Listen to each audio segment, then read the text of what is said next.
बिहार में आज हम बात करेंगे कि जातिगत जनगणना की मांग तो हो ही रही थी, अब भारतीय जनता पार्टी के सांसद ने ही मांग कर दी है धार्मिक जनगणना की, क्योंकि अब देश में चुनाव नजदीक है और ऐसे में हर राजनीतिक दल अपने अपने फायदे को ध्यान में रखकर मुद्दे उठा रहा है।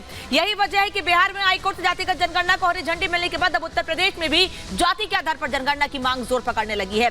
अखिलेश यादव और मायावती दोनों ही बड़े नेता प्रदेश में जातिगत जनगणना की मांग कर रहे हैं, लेकिन मायावती सिर्फ उत्तर प्रदेश में नहीं बल्कि पूरे देश भर में जाति के आधार पर गणना कराने की मांग कर रही हैं। इस मांग के पीछे का मकसद सिर्फ इतना है कि कैसे अलग अलग जातियों को चुनाव से पहले अपने पाले में किया जाए। एक तरफ जातिगत जनगणना की मांग शांत नहीं हुई है, वहीं दूसरी तरफ बीजेपी के ही सांसद धार्मिक जनगणना यानी किस धर्म के लोगों की कितनी आबादी है, इस मांग को लेकर गृह मंत्री को चिट्ठी लिख चुके हैं। अब इस मांग का क्या असर होगा ये तो आगे पता चलेगा, लेकिन पहले आपको ये बताते हैं कि आखिर कहां-कहां अब तक जातिगत जनगणना हुई है और उस जातिगत जनगणना के बाद भी आंकड़ों को सार्वजनिक नहीं किया गया है। तो आखिर ऐसी राजनीति किस काम की कि आप राजनीति भी कर रहे हैं, जातिगत जनगणना की मांग कर रहे हैं, उसके आधार पर राजनीति भी कर रहे हैं, लेकिन साथ ही साथ आप उन आंकड़ों को सार्वजनिक भी नहीं करते हैं। जल्दी से आपको ये बता देते हैं कि आखिर कहां-कहां पर अब तक जातिगत जनगणना हुई है, कब-कब हुई है। 1941 में जातीय जनगणना हुई थी, लेकिन आंकड़े 1941 में भी जारी नहीं किए गए थे। ये मांग और राजनीति नई नहीं है, ऐसी मांग ऐसी राजनीति सालों से होती आ रही है। 1951 में जनगणना के साथ SC/ST की गिनती भी की गई थी। 2011 में जनगणना के दौरान जाति के आंकड़े भी जुटाए गए थे, लेकिन उनको भी बताया नहीं गया था। 2016 में जनगणना के आंकड़े आए, लेकिन जाति के नहीं कि कौन सी जाति के कितने लोग हैं ये आंकड़े सार्वजनिक नहीं किए गए। केवल अपने लिए इन आंकड़ों को रखा जाता है, उस आधार पर पूरे प्रदेश में देश में राजनीति की कोशिश की जाती है। 2015 में कर्नाटक में जाति का सर्वे किया गया, लेकिन तब भी आंकड़े जारी नहीं किए गए थे। 2011 में राजस्थान में जाति का सर्वे हुआ, लेकिन तब भी आंकड़े जारी नहीं किए गए थे। तो ये स्थिति है, कब-कब कहां-कहां पर जाति के आधार पर जनगणना हुई है, लेकिन आंकड़े जारी नहीं किए गए हैं। अब बिहार में भी हाईकोर्ट ने हरी झंडी जरूर दे दी है, लेकिन उसके बाद भी अगर जातिगत जनगणना होती है तो क्या उसको सार्वजनिक किया जाएगा, ये सबसे बड़ा सवाल है। और उत्तर प्रदेश में भी देश के चुनाव को ध्यान में रखते हुए अब जातिगत जनगणना की मांग तेज हो रही है। केवल मायावती नहीं, अखिलेश यादव कह रहे हैं सबके विकास की सबके साथ की बात करते हैं तो जातिगत जनगणना होनी चाहिए। ऐसे में 5 का प्रहार में आज सवाल क्या है ये आपको बता देती हूँ। जातीय धार्मिक जनगणना की जरूरत आखिर क्यों बढ़ रही है, क्यों ये नेता ये मुद्दा उठा रहे हैं। दूसरा सवाल ये कि वोट के लिए धर्म जाति के खांचे में क्या बंट रहे हैं और बांटा जा रहा है लोगों को भी। तीसरा सवाल ये कि चुनाव आते ही जाति जनगणना का शोर क्यों शुरू हो जाता है।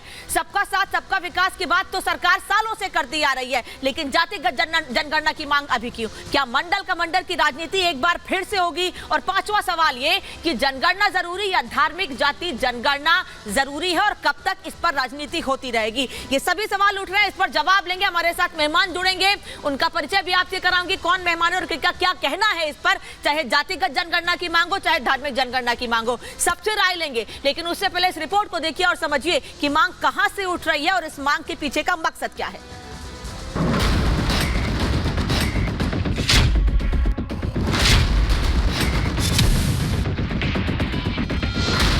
24 के चुनाव के लिए दांव चल दिए गए। विपक्ष का दांव जाति जनगणना का, जिससे वोटर्स को जाति के खांचे में बांटकर खोया जनाधार पाया जाए। दांव जिससे पिछड़े वर्ग को लुभाया जाए और वोट बटोरा जाए। लेकिन सियासी अखाड़े में विपक्ष के इस दांव को मात देने के लिए कन्नौज से बीजेपी सांसद सुब्रत पाठक ने धार्मिक जनगणना की मांग उठा दी। उन्होंने गृह मंत्री अमित शाह को चिट्ठी लिखकर देश में धार्मिक जनगणना कराए जाने की मांग की है। चाहिए, हम उनकी बात से मना नहीं कर रहे हैं, लेकिन जाति जनगणना से पहले धार्मिक जनगणना हो जाए, ताकि कम से कम जब जात की गणना हो तो मसलन अगर हमारी जाति की जनसंख्या कितनी है सामने वाले की संख्या के अनुपात में, वो भी हमको समझ में आ जाएगा। बीजेपी सांसद धार्मिक जनगणना की मांग जोर शोर से उठा रहे हैं, लेकिन सवाल है कि आज इसकी जरूरत क्या है। सभी की पहचान भारतीय होने की है, तो धार्मिक जनगणना की मांग क्यों? आखिर इस मांग के पीछे वजह क्या है? लेकिन आज़ादी के 75 सालों बाद कई बार देखने को आया कि हमारे देश में बड़े पैमाने पर घुसपैठ कराई गई है और वोट बैंक के लालची नेताओं के द्वारा ये घुसपैठिया जो रोहिंग्या, बांग्लादेशी मुस्लिम जो और पाकिस्तानी मुस्लिम, ये लोग देश के भीतर आए, इनके वोट भी बनवाए गए, उनके आधार कार्ड भी बनवाए गए। 200 से भी अधिक जनपद आज देश भर में ऐसे हैं जो मुस्लिम बाहुल्य हो चुके हैं। तो ऐसे समय पर क्या मुस्लिम अल्पसंख्यक का दर्जा मिलने लायक रह गए हैं क्या? तो एक बार इनकी सबकी गिनती हो जाएगी तो इस चीज़ स्पष्ट होगी कि मुस्लिम समाज जो है अल्पसंख्यक के दर्जे लायक अब नहीं रहा। एक और धार्मिक जनगणना की मांग उठ रही है तो 24 के चुनाव से पहले जातीय जनगणना की मांग ने भी जोर पकड़ लिया। यूपी विधानसभा में नेता विपक्ष अखिलेश यादव ने जाति के आधार पर जनगणना कराए जाने की मांग की और इस बहाने उनके निशाने पर रही बीजेपी।